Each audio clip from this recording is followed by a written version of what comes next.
Given a second chance at life, I chose to avoid every encounter with the young general, Mu Heng. When he attended my cousin's coming-of-age ceremony, I feigned illness and stayed in bed. When he won the lantern riddle contest for my cousin during the Lantern Festival, I stayed home alone, drinking and admiring the moon. When he decided to join the clan school, I decisively clung to the third princess and entered the palace as her study companion. I still remember my previous life. Wasted and unfulfilled, with Mu Heng sighing by my bedside, lamenting that I had schemed at every turn to steal the marriage that should have been his and my cousin's. Even my only daughter accused me of being a hysterical madwoman, unlike her gentle and virtuous aunt. When the invitation to my cousin's coming-of-age ceremony arrived, my hands couldn't help but tremble. This thing clearly told me that it was heaven giving me a second chance. I dismissed the maids and submerged my body into the icy bathtub, refusing to come out even as I shivered uncontrollably from the cold. When the maid discovered me, she looked at me with an expression of disbelief. "Miss, the weather is so cold, why must you torment your own body like this?" I only reminded her not to tell my parents about this. I waited until I developed a fever and the doctor confirmed that I was too ill to get out of bed. Then used it as an excuse to avoid attending my cousin's coming-of-age ceremony.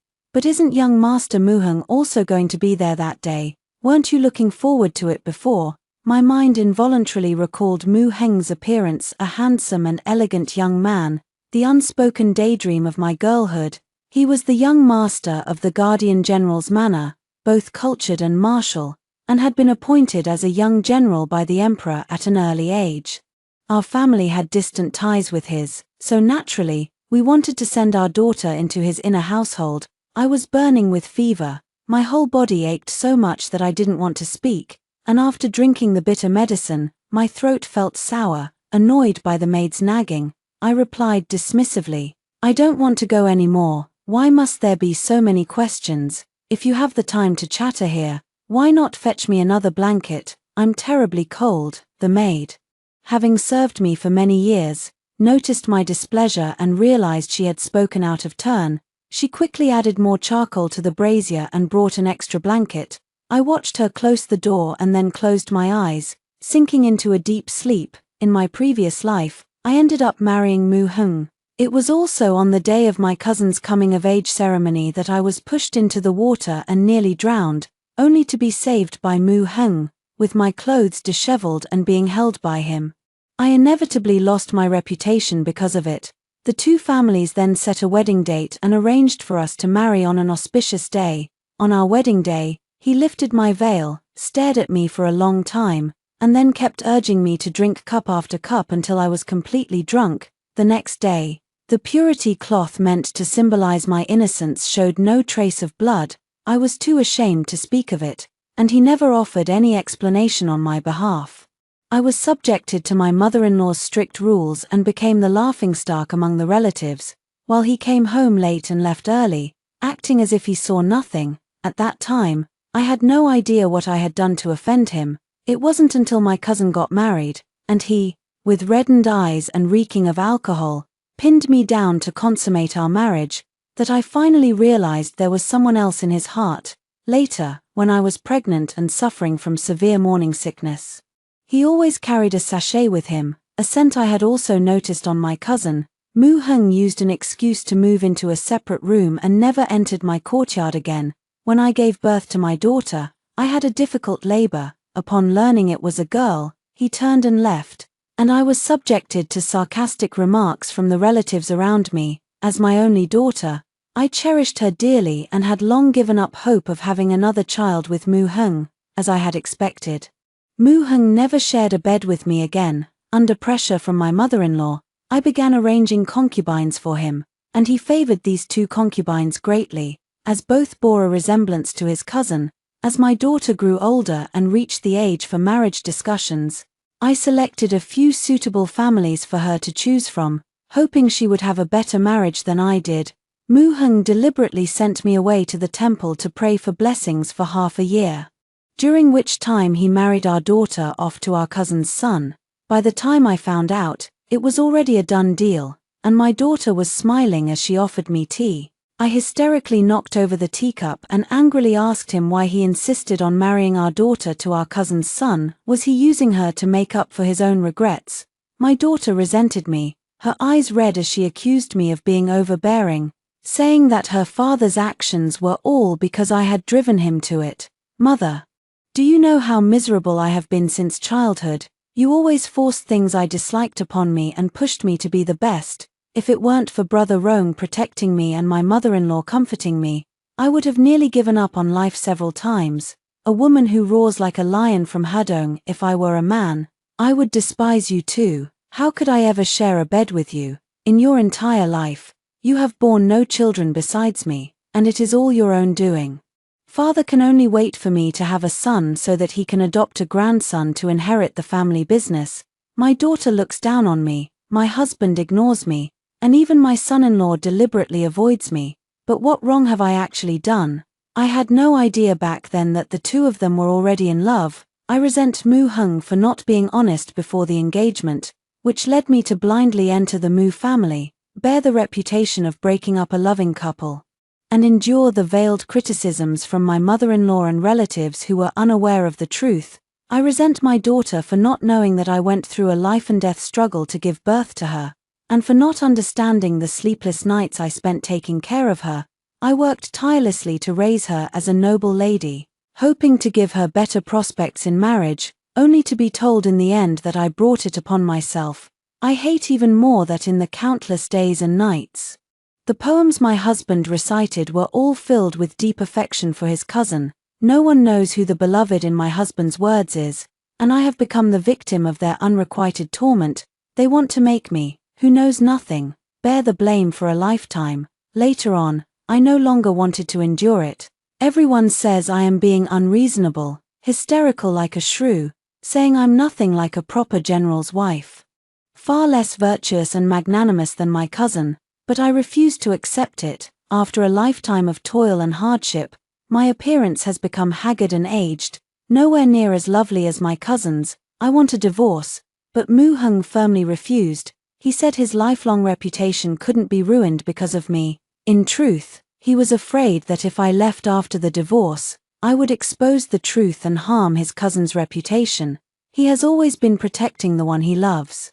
While I can only be imprisoned and trapped within these four walls, until my daughter became pregnant, she was suffering from severe morning sickness and wanted to eat the pastries I made myself. I refused her request, no longer catering to her every whim as I used to. Seeing that I was truly unmoved, she flew into a rage and continued to curse at me, using the words I hated most to stab me in the heart over and over again. My heart ached terribly, and after collapsing in front of her, I met her resentful gaze. You'd be better off dead, so the family can have some peace. I even started to regret why I had given birth to her. I woke up from a nightmare, drenched in sweat, looking at my slender, fair hands and touching my still smooth face. I felt grateful to be alive once again.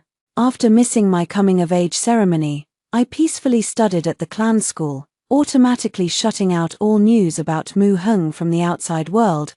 But my maid brought me a message, saying that Mu Heng and the young lady would come to study at the clan school. In my previous life, I married early, and in the end, only Mu Heng and my cousin continued their studies. The newly hired teacher at the clan school is a great scholar of our time, an opportunity made possible only through my grandfather's friendship with him. I had just arrived at the clan school and noticed that my seat was already set with the 4 treasures of the study. However, it wasn't a book boy or a maid who had prepared them, it was Mu Heng himself grinding the ink.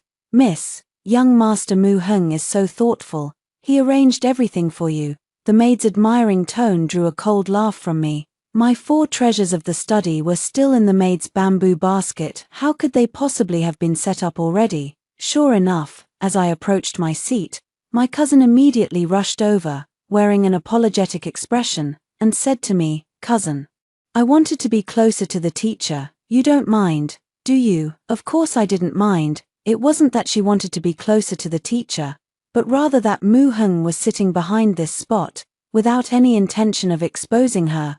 I simply found a seat farther away from them and quietly waited for the maid to set up my things. Just as the teacher arrived and everyone bowed before taking their seats, there was a sudden ouch. My cousin's chair collapsed, and she fell flat on her back. All the classmates in the clan school burst into laughter. What ill intentions could children possibly have? It was just that my cousin's situation was too comical. Of course, two people didn't laugh. One was me, the other was Mu Heng. I don't like to laugh, it's too childish. After all, while Mu Heng was busy comforting his cousin, helping her up because he felt sorry for her, after school, my cousin, her face streaked with tears, rushed over and stood in front of me, asking, "Cousin, do you dislike me? Did you do this on purpose?" I just forgot that the stool was broken. I don't usually move as much as she does, twisting around all the time as if she had a nail in her butt.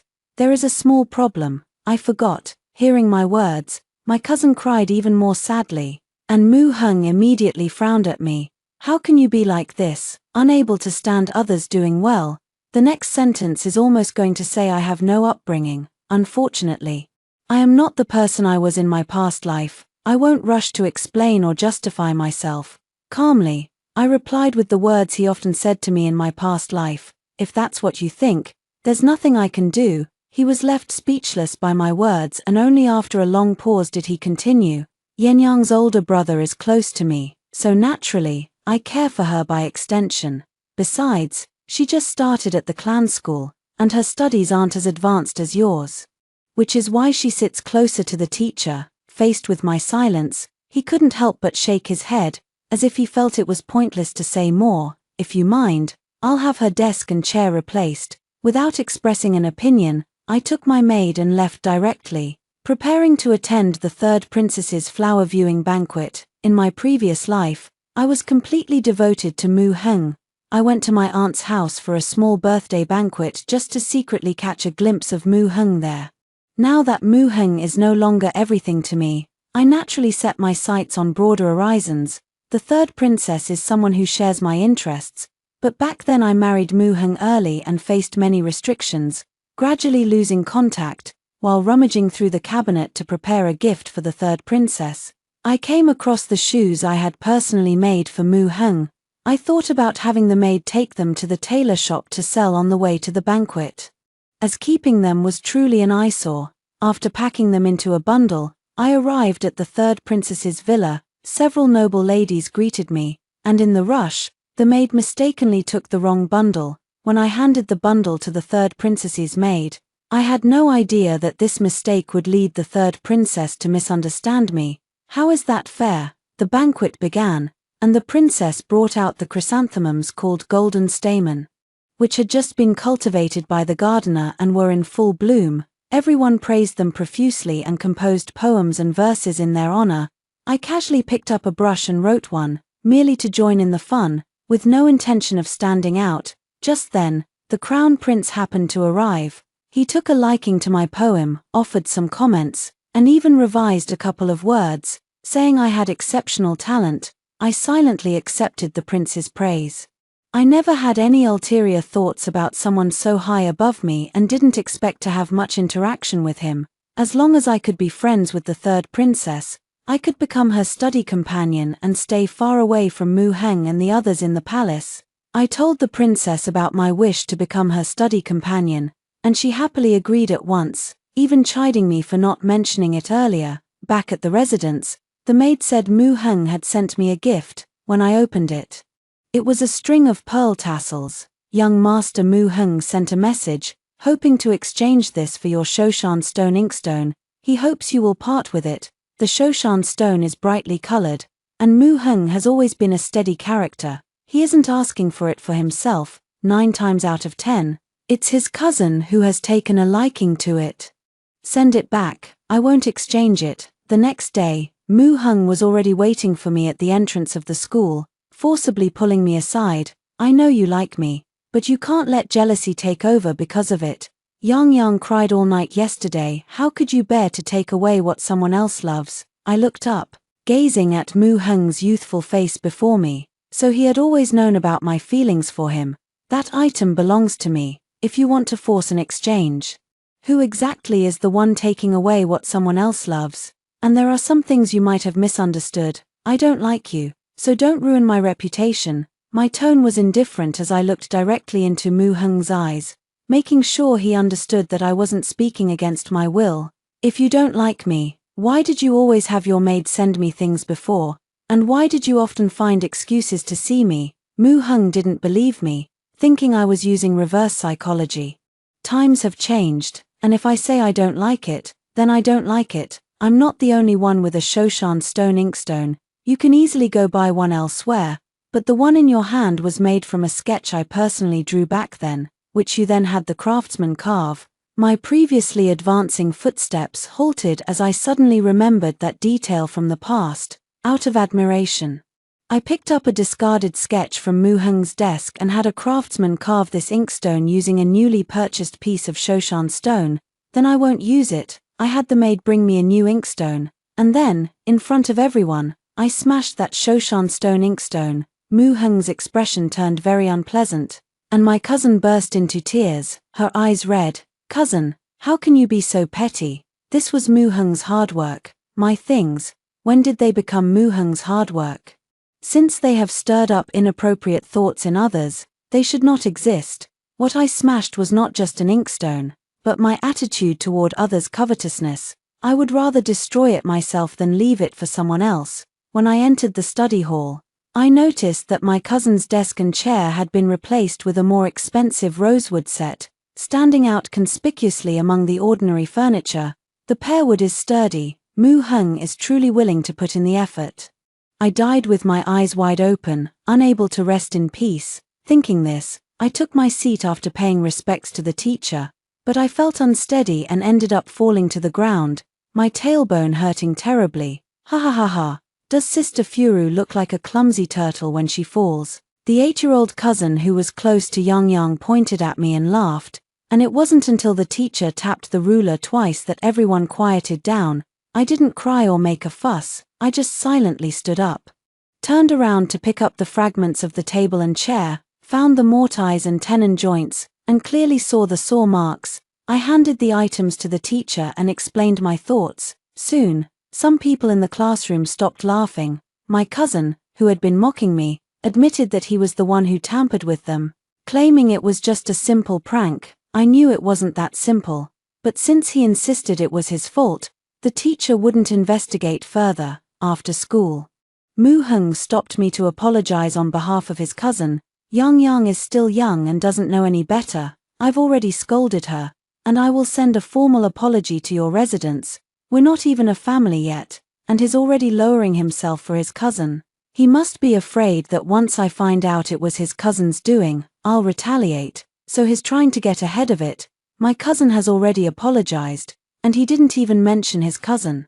There's no need to send me any formal apology. I got into the sedan chair without looking back, completely indifferent to Mu Heng's attitude. In the evening, the apology gifts were still delivered, and my mother even asked me privately about the reason. Seeing a small bruise on my body, likely caused by a fragment from the chair, she couldn't help but advise me not to make enemies in the clan school. I nodded silently, thinking to myself that I had no desire to continue studying in the clan school. On the day of rest, the Crown Prince suddenly came to our home. After meeting with my father alone, I was called to the front hall. "Your Highness, I entrust my daughter to you." My father was respectful and deferential to the Crown Prince, while I, having just arrived and unaware of the reason, could only quickly bow in greeting. As I lowered my head, I noticed the pattern on the Crown Prince's shoes. It was clearly the one I had embroidered, the shoes that were originally intended to be sent to the tailor shop. How did they end up on the Crown Prince's feet? Suppressing the fear in my heart, I watched as the Crown Prince had the carriage prepared, and we sat inside one after the other. "Your craftsmanship is quite good. I am very pleased with it." Perhaps the atmosphere in the carriage was too stifling. So the Crown Prince was the first to break the silence. My heart was in my throat, and I suppressed my panic, feeling my ears burn. "I'm glad your Highness likes it." These shoes weren't meant for the Crown Prince at all, yet they fit him perfectly. In the carriage, there was another long silence as I was taken to the palace school. To become the princess's study companion, I had to take an exam. The Crown Prince told me to relax, and once I was out of his sight, I felt much more at ease. With the knowledge of 2 lifetimes, I breezed through the entrance exam. However, I grew nervous again when facing the Crown Prince. He stood beneath the wintersweet tree, his tall figure accentuated by a deep blue robe. "Third sister is waiting for us. Let's go." The Crown Prince walked ahead, and I followed behind. When we met the third princess, she smiled teasingly and said, "You said you were bringing me a gift," but when I opened the bundle, it was all men's items. I had to think about it for quite a while. In the bundle, besides that pair of shoes, there were also small items like pouches and sachets that I originally intended to give to Mu Heng. They weren't valuable things, but they were all my hard work, and it would be a shame to throw them away, so I thought of selling them. Now that they've ended up in the Crown Prince's hands, I want to explain but fear displeasing such a noble person. My silence became evidence of my shyness. And the princess temporarily stopped teasing me. After dinner, I returned home and, passing by my father's study, thought I'd say hello. Originally, I planned for her to fall into the water at her coming-of-age banquet to create a connection with Mu Heng and secure the marriage, but now, it seems His Highness has taken an interest in her, and for the moment, I'm unsure how to decide. Marrying into the Mu family, given our family background, she would undoubtedly be the principal wife. But if she were to follow the Crown Prince, she might only become a concubine. Moreover, in the future, His Highness will surely bring more new women into the palace. With our daughter's temperament, I fear she would suffer. My father's words took me by surprise, while my mother's words broke my heart. It turns out that the drowning incident in my past life was orchestrated by my own parents. Parents who love their children plan for their future, for the sake of the family and my happiness. They resorted to scheming to force Mu Heng into marrying me. So, this is why Mu Heng accused me of being cunning and manipulative in my past life. Besides, we both know how our daughter feels about Mu Heng. If we were to truly make her marry His Highness, she would never agree. Hearing this, I pushed the door open and walked in. My parents were startled by my sudden appearance, but I knelt down directly before them. Her mother cares for me, and father plans for my future. I am deeply moved by your love, but I no longer have feelings for Mu Heng. His heart belongs to another. He has fallen for our cousin. I told my father what I knew, but kept the matter of my rebirth to myself. My father sighed and, along with my mother, respected my decision. The Zhengguo general's household is indeed a prestigious family, but if husband and wife cannot confide in each other, they can only become a resentful couple. In the blink of an eye, it was the Spring Festival. After New Year's Day, it was time for everyone to visit relatives and exchange New Year's greetings. Naturally, I went with my mother to my cousin's house. I had deliberately inquired beforehand. Mu Heng had already visited yesterday, so I shouldn't have run into him today, but in my cousin's garden, I still encountered Mu Heng. "Long time no see. You seem to have lost quite a bit of weight." Mu Heng took the initiative to show goodwill, but he also noticed that I was deliberately avoiding him. Unlike before when I would often appear, I've just grown taller. Don't misunderstand, young general. I lifted my foot to leave, but Mu Heng blocked my path. "You used to call me Brother Mu Heng before. Why are you so distant now?" His eyes were fixed on me, making me very uncomfortable. It was the same look he had when he was drunk and intimate with me before. A chill ran down my spine, and I hated the way he looked at me. Things were different back then. "I didn't know you had feelings for my cousin. Now that I see clearly, of course, I have to keep my distance." He took a step closer, and I took a step back, maintaining a certain distance. "Who said I like Yang Yang? I just take extra care of her because of her brother. But if we're talking about feelings, you and I are the perfect match." Is this a confession? I think it's the resentment of a change in attitude toward me after weighing the options. I am no longer a lovesick maiden. And I can see through his insincerity. "Young general, please don't joke. My cousin has feelings for you too. She would be heartbroken if she knew you said that." Mu Heng quickened his pace and drew closer to me. "And what about you? Would hearing me say this make you a little happier, and stop avoiding me?" His approach flustered me. I was afraid of being seen alone with him here, which could lead to gossip. As I quickened my steps, I slipped and could only watch helplessly as I fell into the water. Mu Heng wanted to jump down to save me, remembering how in my previous life, After getting wet, he held me and I had no choice but to marry him. I immediately pulled out the golden hairpin from my hair and pressed it against my neck. Don't come any closer. If you truly want to save me, go call my maid over. Moo Hung froze completely, his eyes even showing a hint of sadness, after he turned and left. I lay on the stone by the water, waiting for my maid to pull me up. The pond at my aunt's house wasn't deep. In my previous life, I was too panicked to remember to stand up. But now I won't repeat the same mistake. The maid brought me a rope, and I held on tightly as 2 or 3 people quickly pulled me up. My mother was so anxious that her eyes turned red. She immediately sent me to the warm pavilion to soak in hot water and changed me into dry clothes. Fortunately, Moo Hung, knowing I was avoiding suspicion, did not appear by the pond, so my falling into the water wasn't used against me. I fell ill again and spent the Lantern Festival cooped up at home. Moo Heng and my cousin took turns sending invitations for me to go out, but I declined. I remember in my previous life, while I was still at home waiting to be married, I heard that Moo Hung was going to participate in a lantern riddle contest, and the prize was a pair of red agate earrings, perfect for a bride to wear. I secretly followed behind and watched as Moo Hung gave the answers to my cousin, allowing her to claim the prize. Afterward, my cousin boasted to me, "It's so great to have Moo Hung around. Whatever I want, he can get it for me." At that time, I was slow to realize and couldn't detect the underlying metaphor. But now I shudder all over. Just a pair of agate earrings, nothing particularly valuable. I didn't care about them back then, and I don't cherish them now. I asked the maid to warm a pot of wine. Gazing at the bright moonlight outside the window, I gradually felt warmth spreading through me in the solitude. The next day, the maid came in and told me that Moo Hung had sent something over last night. Since I had fallen asleep early after getting drunk, I hadn't opened it yet. For a moment, I was puzzled, only to discover a small brocade box inside, containing the agate earrings I had desired but failed to obtain in my previous life. Send it back. I don't need it. After returning the item, I didn't give it much thought, because the date for me to enter the palace as the third princess's study companion had been finalized.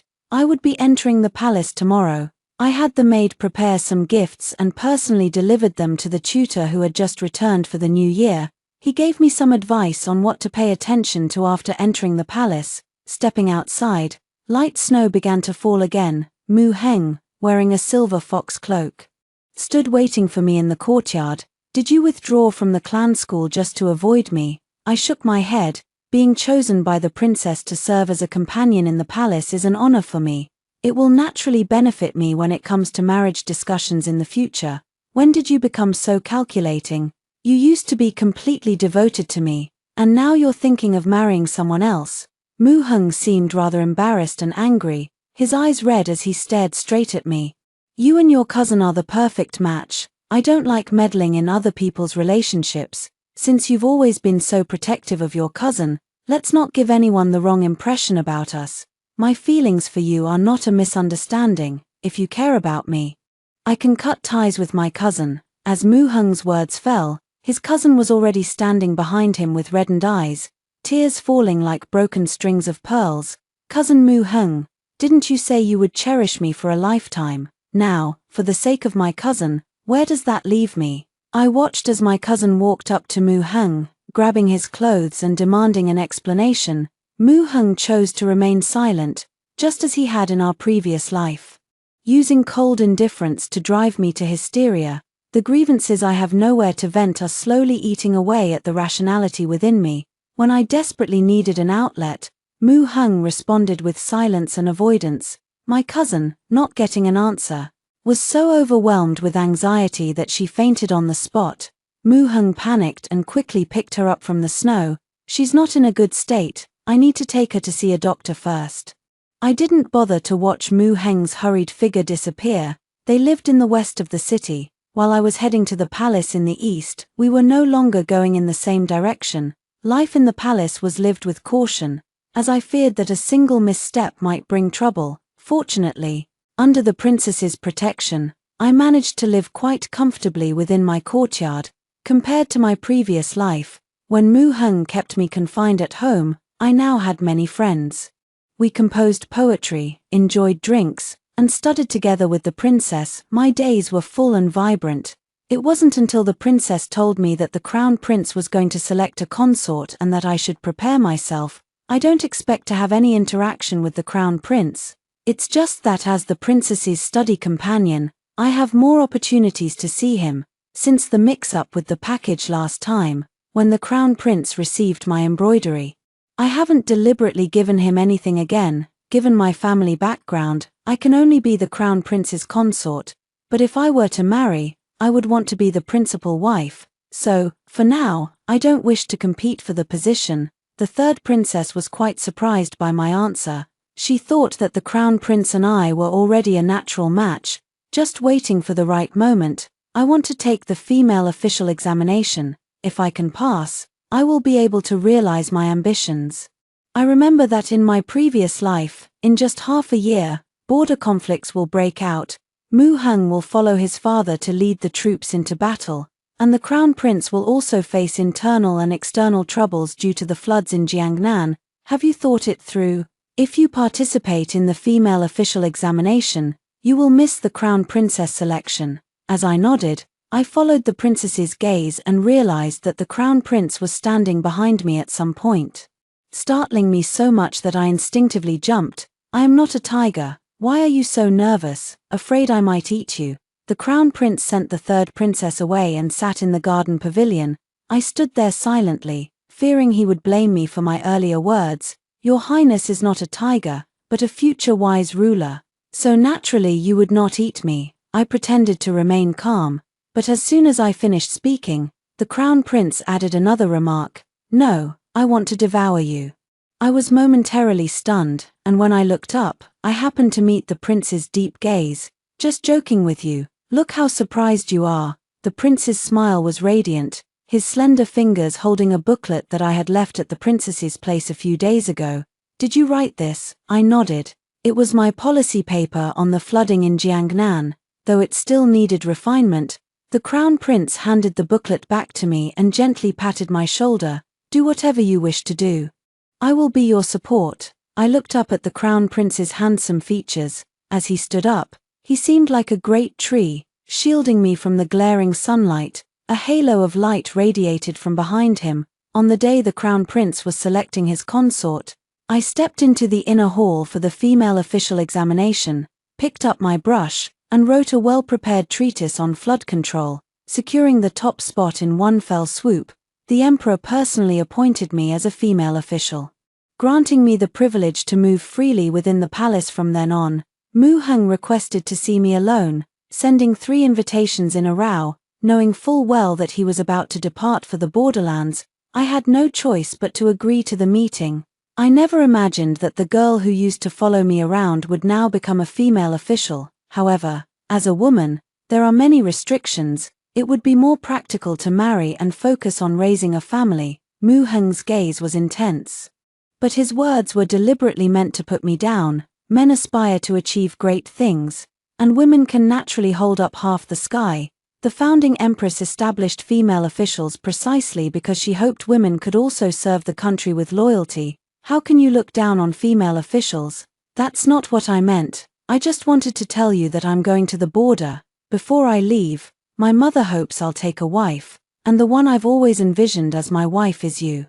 I let out a cold laugh. Mu Heng still hadn't given up on me, but my husband could never be you in this lifetime. Mu Heng seemed struck, and I caught the way his hands clenched into fists within his sleeves. His confusion stemmed from my sudden clarity. Recalling the life I had wasted on him in my previous existence, I couldn't be bothered to answer. Even female officials must leave the palace to marry by the age of 25. If I can return safely this time, I hope you will give me a chance. In life, one should not be confined to trivial affections. Since you and I are not meant to be, it's better to part ways and forget each other. Your repeated attempts to find me are nothing more than unwillingness to let go. Back then, as a young girl with budding feelings, I developed admiration for you. And my cousin also harbored affection for you. Wandering between 2 women, did you secretly feel proud? I watched his expression gradually darken as he tried to explain himself to me. There's no need to say more. The way you are now disappoints me. This is the last time." I turned and left, and soon after, I heard that Mu Heng had married my cousin. When I returned home on my day off, my mother told me about it, and I couldn't help but sigh. It turned out that after Mu Heng saw me that day, he got heavily drunk. My cousin took advantage of his unconscious state, deliberately undressed, and lay beside him, when they were found in a state of disarray. The marriage was hastily arranged. Since the imperial decree for the expedition had already been issued, the wedding was exceptionally simple. A bridal sedan chair carried her into the Mu residence, and Mu Heng left the city with the army shortly after. 3 years later, I was already 20 years old. The crown prince had selected several consorts but had yet to decide on a primary consort. The princess told me that His Highness the Crown Prince was waiting for me, but I just smiled and shook my head. Rather than obsessing over a man's love, it is better to hold power firmly in my hands. I combined the strategies in my hands with the foresight of major events from my past life. Repeatedly helping the Crown Prince resolve troubles and even earning favor in front of the Emperor, through my efforts, the position of female official is no longer just a figurehead.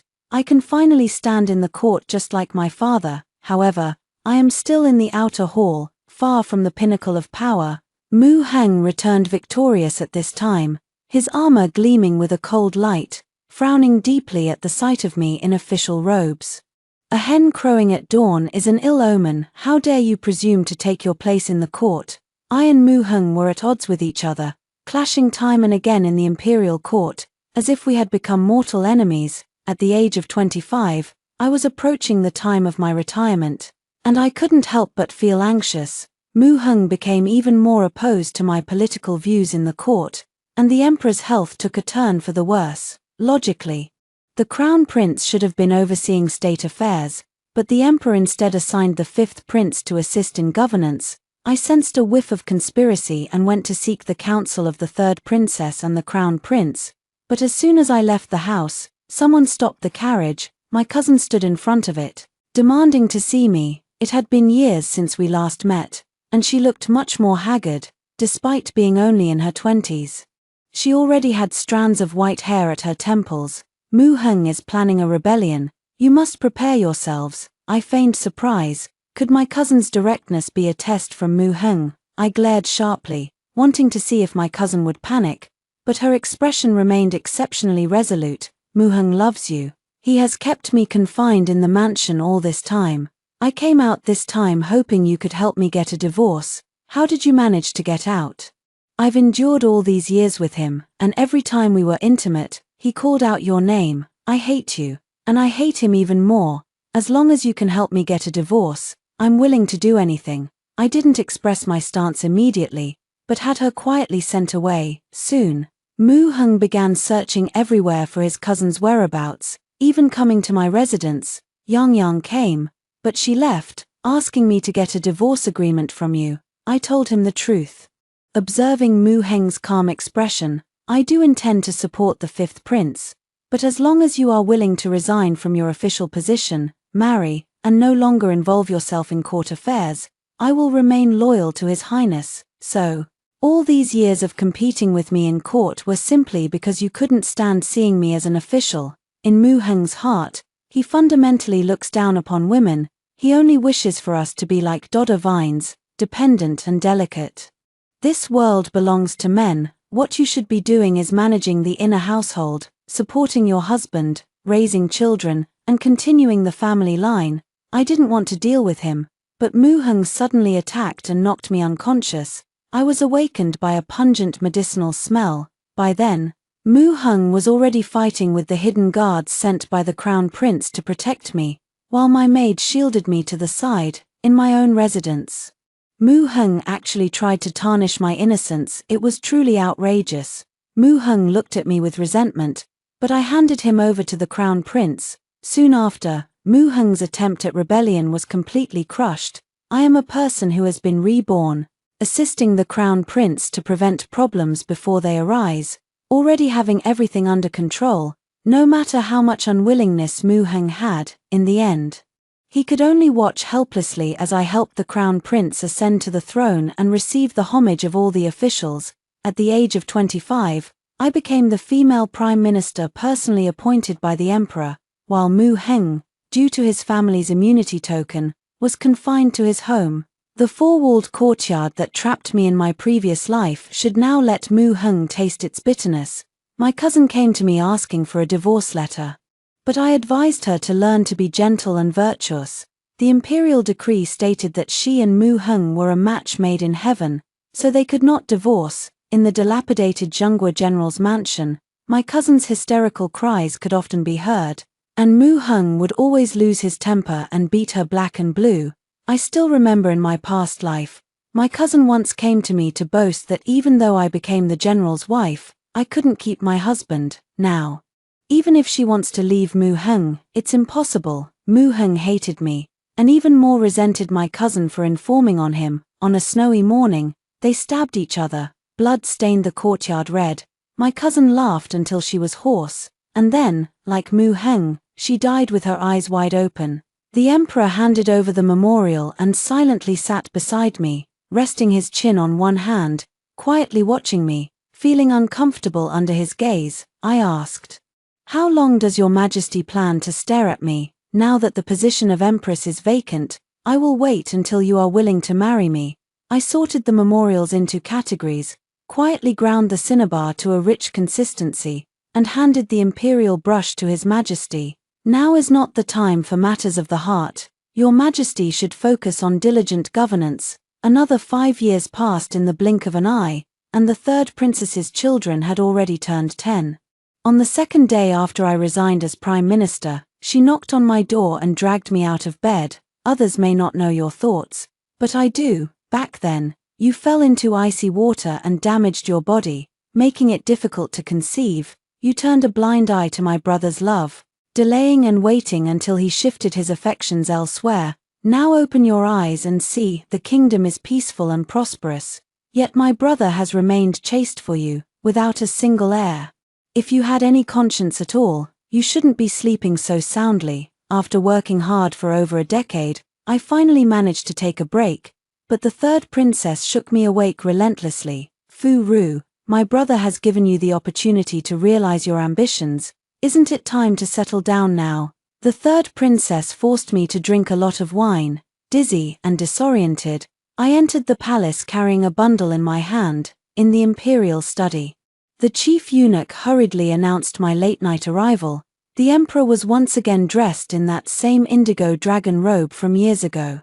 I staggered through the door, grabbed the emperor's arm, and said, "Come with me, I'm not drunk." The emperor opened his mouth to speak, but I covered it with my hand and said, "Don't say a word. I know what you're thinking just by the look in your eyes." After more than a decade together, I no longer felt the nervousness I had when we first met. I pushed the emperor down to sit and handed him the bundle. "Change into this. I made it myself." The emperor unwrapped the bundle, revealing a complete set of sleepwear. His eyes held a hint of pleasant surprise. After all, it had been 10 years since I last made anything for him.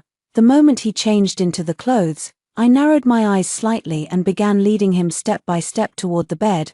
"Rua, do you know what you're doing?" I didn't speak, just wrapped my index finger around the belt he had just fastened, roughly exposing his upper body, then pressed him down onto the dragon bed. "I am not drunk.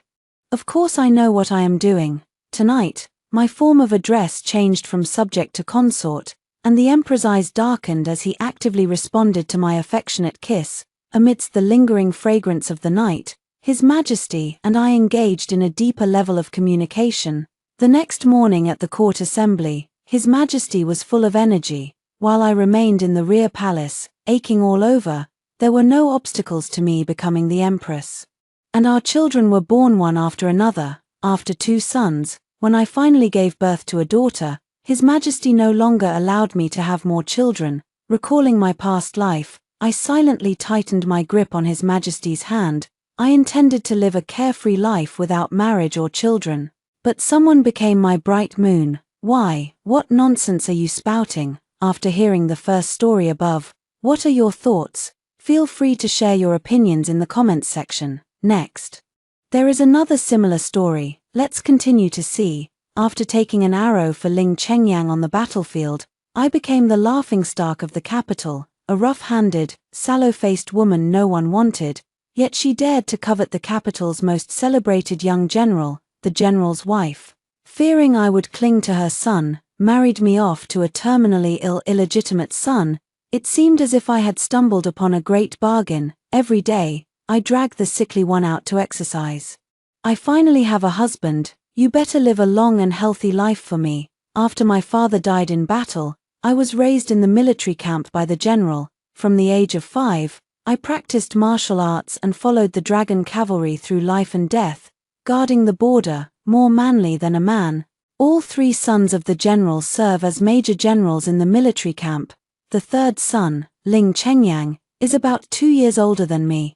We are close in age and have become friends who talk about everything. Strictly speaking, I am his little brother. I often ran errands for him, mended his clothes, and did all sorts of trivial chores he didn't want to do. He would say, "I'm thirsty," and I would eagerly fill the water pouch and bring it to his lips. Life in the border military camp was tough. Watching Ling Chengyang order me around, the soldiers would tease, "Young general, why don't you just take Commander Gu into your chambers? Get lost. There are plenty of delicate ladies in the capital. I wouldn't want that kind of tomboy even if she were given to me." Ling Chengyang casually grabbed a handful of dirt and threw it at the grinning man, his eyes filled with disdain. I stood by the tent, feeling a bit awkward, and woodenly scratched my head, then trotted forward to hand it to him. "Young general, your water, taking forever just to pour some water." He inexplicably vented his anger on me. Slapping the water pouch out of my hand with a backhanded swipe, clear water gushed from the pouch's opening, soaking the dusty ground. I have grown accustomed to his mood swings. I picked up the water pouch and carefully wiped the mouth of the bottle with my sleeve. That night, we were suddenly ambushed by enemy forces. I took the enemy's hidden arrow for him. The arrow nearly pierced through his chest. The injury was severe, and with scarce medicinal supplies at the border, the general decided to send me back to the capital for recovery. "Fool, I could have dodged it myself. Who asked you to meddle?" Before I left, Ling Chengyang didn't forget to curse at me. This is my first time stepping through the gates of the general's residence, and also my first visit to the bustling capital that Ling Chengyang spoke of. My mother was a military prostitute, favored by my father, a deputy general, who kept her exclusively in his military tent. Not long after, I was born. My mother died in childbirth when I was born, and less than a year later, my father passed away as well. For 16 years, I have dealt with the endless yellow sand. The military camp is my only home. The general treats me very well. He often praises my intelligence, saying I am just like my father. But the general's wife did not care for me. From the moment she first laid eyes on me, the general's wife refused to look at me directly. "Thanks to you risking your life to save iron. Feel free to pick any rare treasures you want from the treasury. As for any other inappropriate thoughts, I advise you to abandon them as soon as possible." The general's wife spoke in a cold tone. I endured the pain from my wound, knelt down, and bowed. "You speak too seriously, madam. The general has raised me, given me food to eat, and taught me martial arts. What I did was merely a way to repay his kindness. Young master is noble and precious, unlike us servants who are rough and tough. A few more arrows won't matter much." Seeing the blood slowly seeping through my collar, the general's wife calmly took a sip of tea. "Knowing your place is a good thing. You may leave." I was arranged to rest and recuperate in a side room in the west courtyard. Usually, aside from the doctor coming to prescribe medicine for me and the servants helping to deliver the medicine and meals, the rest of the time, this place is empty. Although the food, clothing, and daily necessities are far better than in the military camp, I still miss the borderlands and my horse. I wonder if Dazhuang has been getting fresh grass to eat every day while I've been away. The days spent recuperating at the general's manor were truly stifling. The physician said I couldn't practice swordplay or use martial arts, but never mentioned anything about climbing trees, so I spent my days climbing the big tree in front of the house to bask in the sun, boredly eating the soft dates.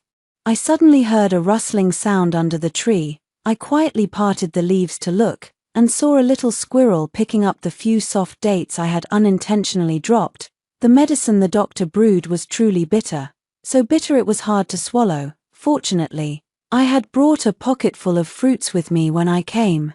After each dose of medicine, I would chew a few, soft, sweet, and satisfying. I never expected the little squirrel would love them too, so I tossed it a couple more. Any more than that, and I'd start to feel reluctant.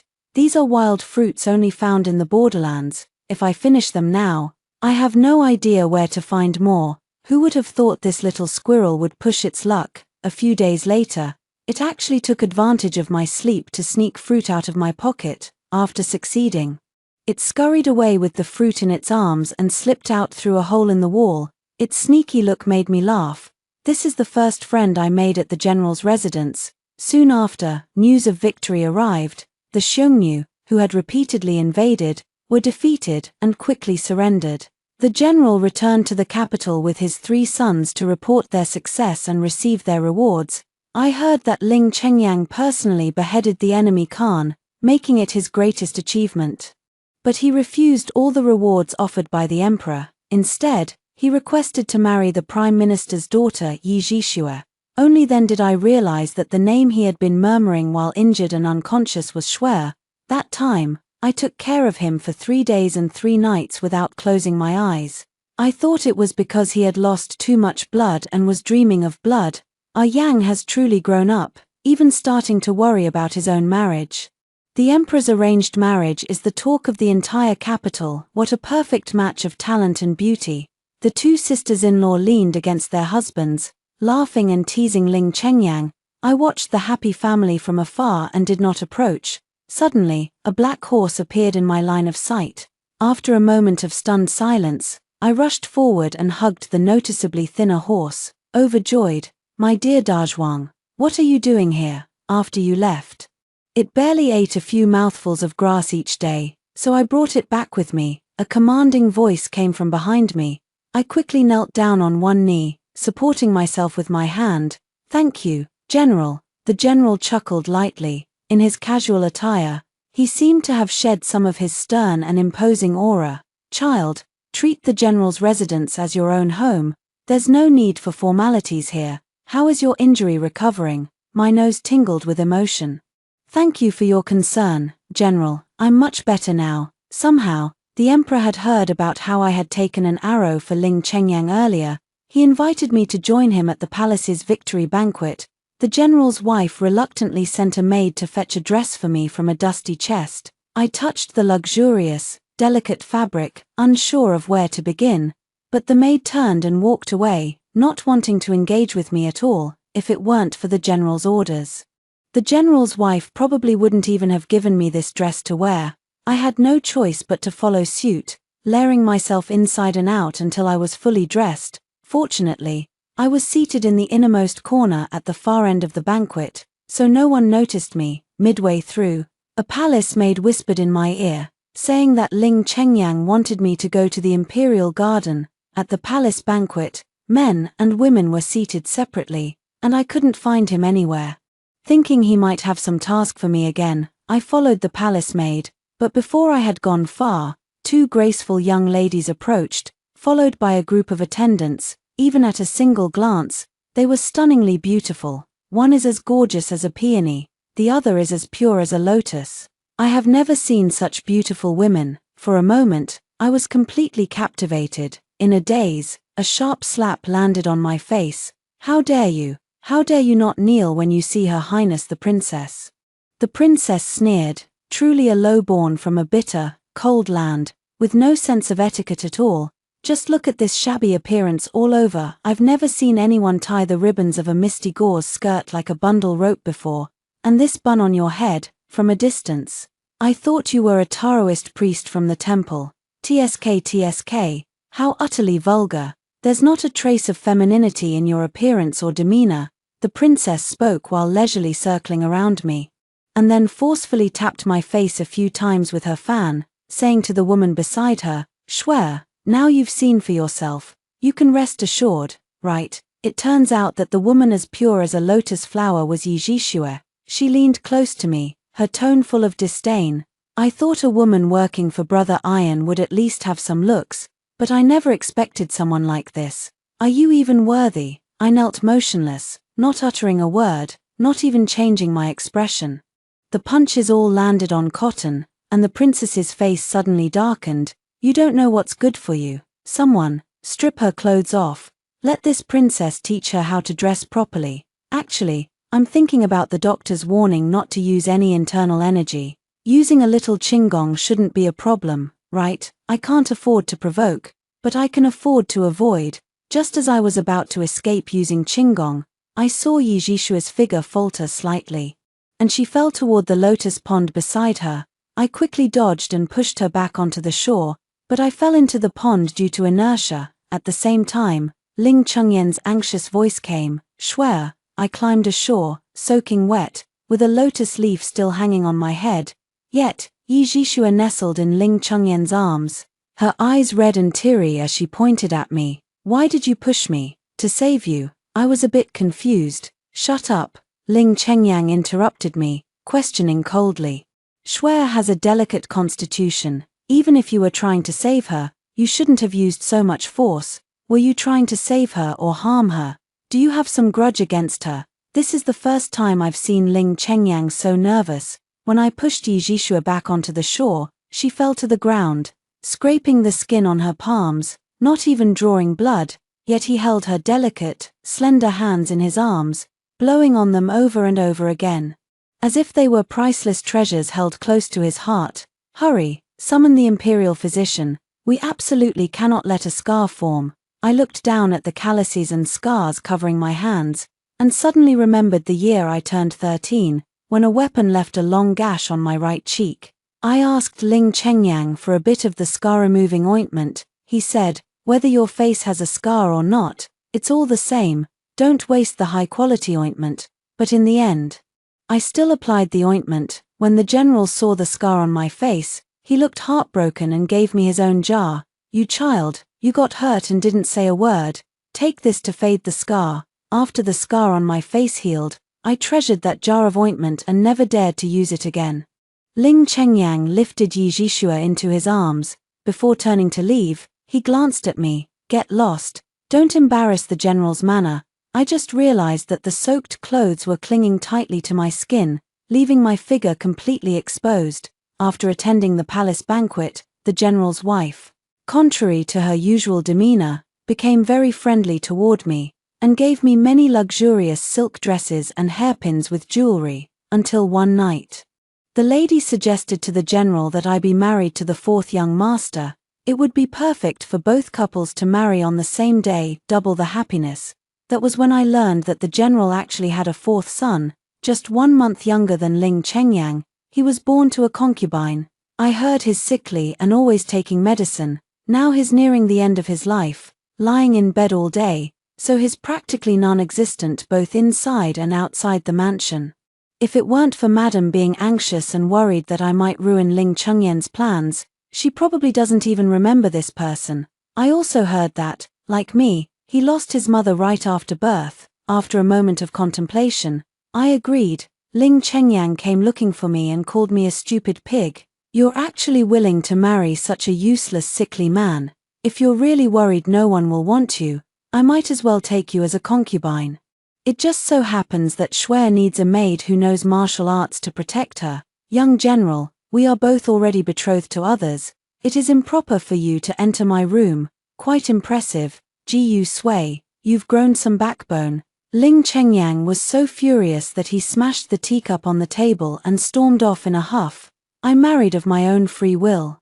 I just wonder what my soon-to-be-departed husband will think when he finds out the woman he's marrying has skin like wheat and hands as rough as firewood." At this thought, I couldn't help but laugh under the red veil. Is marrying a useless invalid like me really that amusing? I was startled. Having always prided myself on my keen hearing, yet I hadn't noticed when someone had appeared right in front of me. Before I could even process it, a few coughs came from above. Unlike the clear, gentle voice I had just heard, these coughs were urgent and hoarse, as if the person might run out of breath at any moment. I lifted the red silk veil in one swift motion, hurriedly steadied his back, using my inner strength to help him catch his breath. "Are you all right?" It must have been so difficult for him, someone who usually lies in bed, yet he managed to hold on until now. He released the hand covering his mouth, revealing a pool of blood in his palm. I was stunned. Not because of that pool of blood, but because of that face, more beautiful than peonies and hibiscus. It seems I haven't seen enough of the world. Ling Chengyang often boasts of being the most handsome gentleman in the capital, and I firmly believe it, at this moment. I'm starting to wonder if he has ever even seen his own half-brother. I snapped back to reality and handed him the red silk handkerchief. Hurry and wipe the blood. The bridal veil hasn't been lifted yet. It's unlucky to get blood on it. Saying this, he ignored the blood on his palm and covered my head with the red silk veil once more, then slowly lifted it with a wedding rod. When our eyes met, I felt somewhat at a loss, my mouth dry, and I awkwardly said to him, "My surname is Ji-Yu, and my given name is Sui." He was taken aback for a moment, then smiled. "Ji-Yu Sui, your husband's name is Ling Chengyan. I'm just sorry for you. I am terminally ill and don't have much time left." Looking at Ling Chengyan's pale and feeble smile, I was reminded of Da Zhuang from my childhood. It was born small and weak, its limbs were limp and unable to stand, barely clinging to life. Such a horse held no value in the military. It was left alone by the haystack, waiting for the king of hell to claim it. At 7 years old, I held it in my arms and comforted it. "Don't be afraid, little horse. I will surely raise you to be strong and healthy." At that time, Ling Chengyang laughed at me for being foolish, saying the horse wouldn't survive 3 days.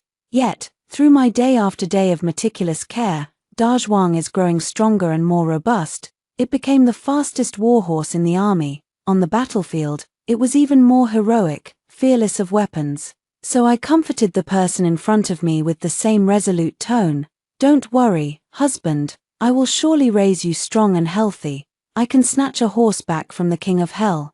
With a little more effort, taking a person back isn't impossible either. Ling Chengyan was stunned. After a long while, he finally spoke. "Then I shall rely on you, my lady." Upon hearing the words "my lady," I felt an inexplicable lump in my throat. I called him husband without blushing or my heart racing. When he responded with the same term of endearment, I felt uncomfortable. "Maybe you should just call me by my name." "All right, Sui Sui, Sui Sui." The general's wife called her 3 sons A Song, A He, A Yang. Ling Chengyang called Yi Jishua Shui, but from childhood to adulthood, everyone calls me Ji-Yu Sui.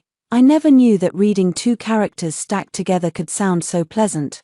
"All right, then I'll call you Anyan." In the days that followed, the sky had just begun to show a hint of dawn. I pulled Ling Chengyan out from under the covers. "Anyan, your illness comes from lying in bed for too long. You should go out more to bask in the sun and move your muscles. That way, your appetite will improve, and if you eat more, your health will naturally get better." In the midst of pulling and tugging, Ling Chengyan's sleeping robe fell slightly open. His ears were flushed a deep red, which was especially noticeable against his pale skin. He answered hastily, "Sui Sui, wait for me a moment. Let me put on my outer robe." "All right." This was followed by another bout of messy coughing. By the time he put on his outer garment, he was already panting heavily. I stood ready and alert, prepared to channel my energy for him at any moment. I had already found a good spot to bask in the sun and exercise my muscles and bones. In a valley outside the city, the mountains are clear, the land is vibrant, and it is sparsely populated. Such a place is most suitable for focusing the mind and gathering energy. Can you feel the energy throughout your body converging into one place? My brows furrowed slightly, my face full of tension. Ling Chengyan remained seated upright, slowly opening his eyes, and shook his head with a hint of apology. "Sorry, I'm too clumsy." "Sui Sui." Those dark eyes seemed to be filled with a clear spring. I took one look and said firmly, "It's not that you're stupid, it must be my problem. I must have taught something wrong." I plucked a blade of foxtail grass and put it in my mouth, chewing while searching for the problem. "Don't eat grass, try this, it's very sweet." Ling Chengyan pulled the foxtail grass out of my mouth. I was astonished by the black wild fruit in his palm. Soft dates. Where did these come from? I've already finished my own and was craving this exact thing. If there are some in Kyoto, I need to go pick more. Ling Chengyan didn't answer but instead asked, "Do you recognize this fruit?" "Yes. I often went to pick and eat them when I was in the borderlands." I didn't originally know they were called soft dates, it was the general who told me. I brought a bag of them with me to the capital this time. But a little squirrel stole quite a few, otherwise, I would have definitely shared some with you. I'm still used to calling him the general. I feel awkward following Ling Chengyan's lead and calling him father. Ling Chengyan, upon hearing this, looked embarrassed. Sway, these fruits should indeed be yours. The squirrel you mentioned, I once saved it, and ever since, it often brings some fruits to my bedside. As he spoke, he lowered his head to examine the fruit in his hand. So this is the soft date. I once read in a book that this fruit is also known as the date plum and only grows in the borderlands. It is cold and drought resistant, tolerates poor soil, and can be used as medicine to quench thirst and relieve restlessness and fever. I was completely stunned, not at all concerned about my stolen fruit, with eyes full of admiration. Wow, Anyan, you know so much. The more one lacks something, the more they are often drawn to it. Since childhood, I had no teacher. Only knew martial arts. My martial skills are quite high. He can barely recognize a few big characters. Ling Chengyan shook his head. Staying indoors every day is dull, so I enjoy reading miscellaneous books. I have many in my study, including military texts. You're welcome to borrow and read them. Forget it. I wouldn't understand. I'm illiterate. I feel a bit ashamed to say this. No matter how much Ling Chengyang used to call me an idiot or a fool, I never took it seriously. But at this moment, I suddenly feel so foolish, not even knowing how to read. I pick up a blade of grass and draw circles in the dirt, burying my head lower and lower, startled to feel a warm, broad hand resting on top of my head. Do you want to learn? I can teach you. It's just over 10,000 characters. You can learn them all in a lifetime. I hesitated and looked up, opened my mouth, but couldn't speak. The warmth of that hand seemed to penetrate my skin and reach straight into the depths of my heart. The boiling water was seething and bubbling. Why aren't you speaking? Are you afraid I won't live out this lifetime? I want to learn. I must learn. I nodded eagerly like pounding garlic. A few days passed. I didn't manage to teach Ling Chengyan how to gather energy, but he had already taught me how to write my name. The lingering glow of the setting sun disappeared behind the mountains. I blew the bamboo whistle to call Dazhuang, who was grazing in the distance, just like when we arrived.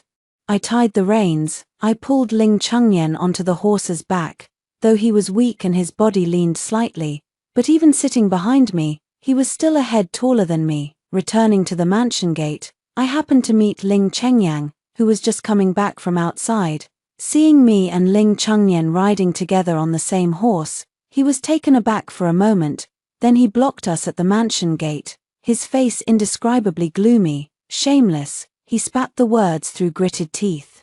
None of the Ling family's sons are so weak that they can't even ride a horse. It's ridiculous to have a woman holding the reins. If you're sickly, just stay quietly in your room and stop embarrassing yourself. I'm ashamed for our father. Ling Chengyang has always treated me as a man, but now he calls me a woman. But I was a little annoyed, and instinctively wanted to look back at Ling Chengyan. He, however, spoke softly and respectfully. Third brother, shut up, I don't have a brother like you. Someone born from a concubine isn't worthy of calling me brother. You're lucky to even have the Ling surname. Ling Chengyan's scolding drew sidelong glances from the servants. I looked at the gazes the servants cast, all filled with contempt and disdain. Anyan suddenly started coughing violently. He raised his sleeve to cover his face. His shoulders trembled from the coughing. He couldn't even straighten his back. I quickly held his other arm and wrapped it around my waist. Fearing he might fall off the horse, Anyan, hold on tight. Be careful not to fall. Ling Chengyan's gaze fell on the distinctly jointed hand resting on my waist. His eyes darkened slightly. Ji Sui, I'm thirsty. His tone was as unpleasant as ever. I glanced inexplicably at the servants behind him. I just think he's crazy. With so many people at his disposal, why is he fixated on me? Besides, this isn't the frontier where you have to travel miles to fetch water from the lake. There's always freshly brewed tea ready in the mansion. The coughing behind him grew louder. Young General, my husband is unwell and needs to return to his room to rest. I hope you understand. Ji Sui, I said I'm thirsty. Ling Chengyang persisted relentlessly. I steeled my heart and paid no more attention. thinking to first send Aenyan back to his room before coming to apologize to him, so I grabbed the reins and prepared to leave, when suddenly I heard the sound of a sword being drawn. And a surge of sword energy rushed toward me. I instinctively drew my sword, light and shadow swept across my face. In an instant, the blades clashed, emitted a sharp, piercing clang sound. I held the sword in a reverse grip, pressing it against Aenyan's forehead. Only then did I see a few strands of his hair slowly drift down. Ling Chengyan's sword tip was right in front of me, and I realized he was actually aiming for Aenyan. I immediately launched my attack. While keeping an eye on Aenyan on the horse, fearing that Aenyan wouldn't last long, I held nothing back in every move. Apologies, young general, you would actually draw your sword against me for this useless sickly person. Ji Sui, have you lost your mind? How many of your injuries were because of me? Weren't you wholeheartedly devoted to protecting me? You were even willing to sacrifice your own life to save me, and now you can raise your sword against me for him. Ling Chengyan's mind was completely unfocused on the moves. He barely managed to block my strike, stumbling back several steps, his eyes filled with disbelief. My swordsmanship is superior to his. I was just going easy on him all along. My public altercation with Ling Chengyang at the mansion gate has become widely known. Inside the ancestral hall, a large crowd knelt in a dense mass, all pleading for leniency on behalf of Ling Chengyang. The general was furious. What is this? The young general and the commander fighting in public. If someone with ill intentions makes a big deal out of it, slandering the dragon cavalry as internally divided and demoralized, you too will be held accountable and face military punishment. Each of you will receive 30 strokes of the cane. Upon hearing the punishment of 30 strokes, the general's wife nearly fainted and pointed at me, cursing, "You jinx!" The two older brothers immediately pleaded for leniency. "Father, you must not do this. 30 strokes would take half of Yang's life." Yi Jishua wept, her face streaked with tears like a rain-soaked pear blossom. "Father, please understand, Ji Sui once deliberately pushed me at the palace banquet, causing me injury. My husband was only acting out of anger for my sake." Upon hearing this, her elder sisters-in-law immediately shielded her in their embrace. "Such a thing happened, Shuer. Why didn't you mention it earlier? Why would fourth sister-in-law lay hands on a defenseless, delicate woman?" Ling Chengyang, however, muttered in a muffled voice, "It wasn't because of that, it's all because of that sickly." "Shut up." The general stopped him and looked at me, as if waiting for my explanation. "Do you have anything to say?" When the general first taught me martial arts, he entrusted me with the task to protect Ling Chengyang at all costs. I knew the general valued this son the most. For me, the general is both a teacher and a father, so I made Ling Chengyan's life my top priority. Even if Ling Chengyang finds me annoying and despises me, I still follow him loyally. Over time, he got used to it. I have let down the Grand General with my actions today, but I do not regret it. Because I protected the person I wanted to protect, I kowtowed, my voice calm. I have failed the general's cultivation and am willing to receive 30 military canes. Floating, unsteady footsteps came from outside the door, staggering, deep and shallow. They tread upon my heart. Aenyan knelt by my side. "Father, Sui's arrow wound has just healed. Since this matter was caused by me, I am willing to take responsibility and accept the punishment." The general glanced at him sideways. "With a physique like yours, do you want your father to bear the reputation of a filicide?" For some reason, I seemed to see a faint, cold smile flicker at the corner of Aenyan's lips, but upon closer inspection, it was gone. Aenyan would never have such an expression. He is always as gentle as the warm sun. Urgent news arrived from the frontier. The Xiongnu invaded again with a full force of 50,000 troops, capturing 3 border cities in a row. The Longxiang army stationed at the frontier suffered heavy casualties. It turned out that their previous surrender was a trap. The severed head of the chieftain turned out to be a disguised impostor. The emperor was enraged by this and summoned the Grand General to the palace at night. He no longer had time to punish me and Ling Chengyang. He ordered everyone to prepare and set off for the border first thing the next morning, determined to reclaim the city. This journey is fraught with peril. I watched Aenyan finish his medicine and handed him the bamboo whistle. I'm leaving Da Zhuang with you. From now on, he will take you to the hilltop to bask in the sun every day. No matter how far away he is, he will return to your side as soon as you blow the bamboo whistle. Don't worry. Da Zhuang doesn't let anyone touch him except me. Since he has allowed you to ride him, he also sees you as his master. On the battlefield, war horses are the closest and most trusted comrades. A war horse that shares a deep understanding with its master is crucial. By giving him the horse I'm familiar with, it means I'm taking on more risk. I have my own selfish motives as well. I don't want him to lie alone in the vast general's mansion, nor do I want Da Zhuang to accompany me to my death. Anyan looked serious as he took the bamboo whistle. After a long while, he finally spoke. Sui Sui, could you pick more soft dates next time you come back? My eyes felt a bit warm. Alright then. You must take good care of your health. Remember the mantra I taught you. Practice gathering qi diligently. Martial artists have stronger bodies than ordinary people. Once you learn how to circulate and gather qi, your illness might just be cured. When you recover and master martial arts, you'll surely become the most sought-after young master in the entire capital. Marrying you would be a real bargain for me. Somehow, I couldn't stop my words. I blurted out everything I wanted to say. Afraid I might not get another chance, the moisture gathering in my eyes was on the verge of spilling over. I finally have a husband, you better live a long and healthy life. The teetering tears had yet to fall. Suddenly, a sharp cry was heard from outside. Catch the assassin. On the eve of departure, an assassin actually attacked the general's residence.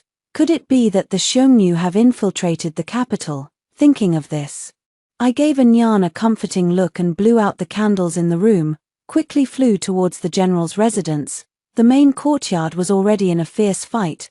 There were only a few black-clad, masked assassins, yet it could restrain a group of guards. Amid the chaos, a dark figure slipped into the west courtyard. My heart tightened. Only Anyan and I lived in the west courtyard. Thinking of him, who couldn't even harm a fly, I didn't care about the others and immediately followed that assassin. Seeing the candlelight in the room, my heart rose to my throat. Anyan, I quickened my pace but accidentally tripped over something, and hit the stone pavement hard. The door creaked open, and seeing Anyan standing there safe and sound, I finally breathed a sigh of relief. Sui Sui, cough, he gasped and coughed, struggling to run toward me. Only then did I notice his excessively pale face and bloodless lips. I followed his tense, serious gaze downward, and discovered that my abdomen was bleeding. A martial artist made the most basic mistake. When I fell, I was distracted and forgot to retract my sword, and actually hit myself on the blade. I waved my hand with an awkward smile and said lightly, "It's nothing, it's nothing." The outcome was quite unfavorable. The wound wouldn't stop bleeding. Anyan, despite his own illness, took care of me all night. When I woke up, I saw him leaning against the headboard with his eyes closed, resting. The corners of his eyes were tinged with red.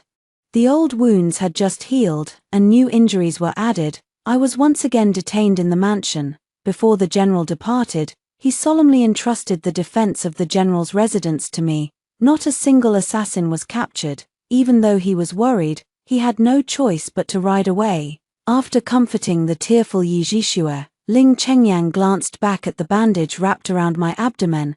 I thought he would call me a fool again, yet he rode his horse right up to me, lifted his chin, and looked down at me from above. Ji Sui, do you really think that by protecting him like this, that sickly man will respect you? I understand men. If he weren't on the verge of death, he would never have agreed to marry you, and you, foolishly, want to teach him martial arts to cure him. Let me tell you, your methods of flattery and devotion are useless on me, and they're just as useless on him. A woman without a trace of delicacy. Tell me, what man would like that? Ling Chengyang cast me a pitiful glance and galloped away. Sui Sui, Sui Sui. I don't know how many times Anyan called my name before I finally snapped out of it. Ah, what did you just ask me? Anyan helplessly tapped the rice paper on the table with the tip of his brush. You said last night that there was one character you couldn't understand at all. Tell me, and I'll write it for you. I scratched my head and stammered. Jiao, a woman without a trace of delicacy. What man would like that? Ling Chengyan's words have been echoing in my mind like a haunting melody for days. What exactly does delicate mean? Is it the delicate fragility of Yi Jishue, or the willful flamboyance of a princess? I was completely focused on watching Anian finish writing this character, and stared intently, waiting for him to explain its meaning. Anian met my gaze and couldn't help but laugh. Your expression right now is what we call charming. I widened my eyes. It seems Anian isn't as knowledgeable as I thought. He probably didn't understand the meaning of the character either and just gave me a random explanation. His smile deepened. This is the look, adorable and charming. I heard him say word by word, any expression that stirs affection is charm, and charm captures the heart. After that day, Ling Chengyan's words vanished. Only Anyan's words lingered in my mind, circling over and over. It felt like treading on clouds, making me feel elated, yet at a loss. That day, after applying medicine to the knife scar on my abdomen, he placed the wooden box from the bedside into my hands. Sway, from now on, you should stop using the sword. I had seen this wooden box on the day of our wedding, placed by the bedside. It must be his cherished possession. I opened the lid, and inside lay a whip. The whip handle was inlaid with jade, made of high-quality materials, polished smooth and glossy, clearly having been held countless times, having endured many long years. Use this, it's my mother's keepsake. Anian took out the whip, and beneath it lay a thick book. This book records the techniques and moves for using the whip. Let me read it for you. Anian, your mother actually knew martial arts too. For a moment, I felt a bit of pity for Anian again. Since both your parents are martial artists and have strong, sturdy bodies, why is Anian, who was born to them, so frail and delicate? I originally thought Anyan's frail health was inherited from his mother. I sighed softly. Anyan naturally understood what I left unsaid, but he didn't mind. Instead, he teased me in return. Sway. Didn't your parents also give you such deep-set eyebrows that make you look unlike someone from the Central Plains? I blinked my amber-hued eyes in the sunlight. Some people in the military camp even say my eyes look like a monster's. As the words fell, Anyan leaned in to look at me, and I froze. His eyelashes were so close, as delicate as feathers. I was mesmerized. I heard him say, "Very beautiful." Only then did I realize that I was holding a piece of jade in my hand. Engraved with the character 4-year, which I had just learned to write not long ago. Like this piece of sugar jade, it resembles the color of your eyes and suits you perfectly. Anian skillfully tied a knot with the pendant cord, fastening his jade to my waist. I cherished it immensely. Running my fingertip over the raised carved patterns again and again, it felt as though I had engraved this character into my heart. I started learning how to use the whip, afraid that Anian would get tired. I made a grass mat for him to sit under the tree. He watched me practice while reading out the moves for me. Anian is very smart. Although he had no martial arts skills, he could grasp the essentials recorded in that book after just one read. I often felt confused after listening, and had to rely on him to explain it to me in detail. Before long, I got the hang of it and no longer hit myself. But the pear blossoms on the tree suffered, drifting and dancing in the air. Anian brushed the petals off my shoulder and said thoughtfully, Sway, you should have given up the sword and practiced with the whip long ago. I was quite pleased with myself, waiting for him to praise my extraordinary talent, but then I heard him say, in case you accidentally fall in the future, at least you won't get whipped in the stomach. As I got better and better at using the whip, Anian also learned to gather energy and practice his skills. I gathered the extremely rare herbs mentioned by the doctor for him by rock climbing and brewed them for him to drink every day. His body should have grown stronger day by day, but for some reason, his face grew increasingly pale, and the frequency of his coughing up blood became more and more frequent. The border conflict is intensifying, and my injuries have healed. The general summoned me back to the camp immediately by carrier pigeon. On the day I left, Anian was already too weak to even sit up. His breathing was so faint it seemed it might vanish at any moment. For the first time, I wanted to defy the general's command, but Anian tremblingly handed me a letter. My mother, in her early years, had an old friend in Chuancheng, a family selling porcelain at the east alley of the street before she passed. She wished to send a message to that friend, but never fulfilled that wish. Sui, I want to entrust you. Without a word, I took the letter. Chuancheng was only 2 miles from the border military camp. Anian, don't worry, I will definitely deliver the letter, but you must promise me to stay alive and wait for me to return. Alright, I promise you. Anian broke his promise. I had just returned to the camp when I received the news of his death. The aura of battle had not yet faded from my body. In this battle, we recaptured 2 cities. The heavy armor was stained with blood. I numbly reached out to wipe the blood from my face.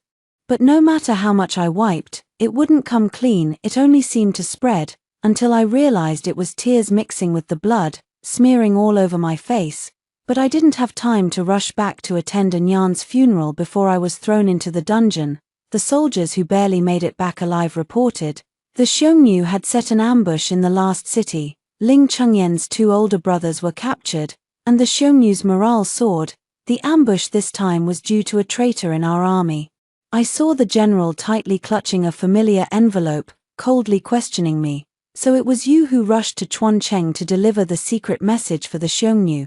From where did you learn about your origins? I was covered in wounds, tied to a wooden stake in the dungeon, my head hanging weakly. Upon hearing these words, I desperately tried to lift my head.